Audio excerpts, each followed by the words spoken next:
வாமன அவதாரம் இந்து கடவுளான விஷ்ணுவின் 10 அவதாரங்களில் 5வது.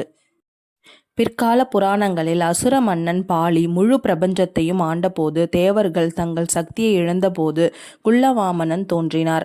ஒரு நாள் வாமனன் பாலியின் அரசவைக்கு சென்று 3 அடிகளில் எவ்வளவு நிலத்தை கடக்க முடியுமோ அவ்வளவு நிலத்தை கேட்டான்.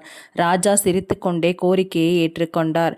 ஒரு பிரம்மாண்டமான வடிவத்தை எடுத்து வாமனன் 1 அடியால் முழு பூமியையும் 2வது அடியால் பூமிக்கும் சொர்க்கத்திற்கும் இடையிலான நடு உலகையும் மூடினான்.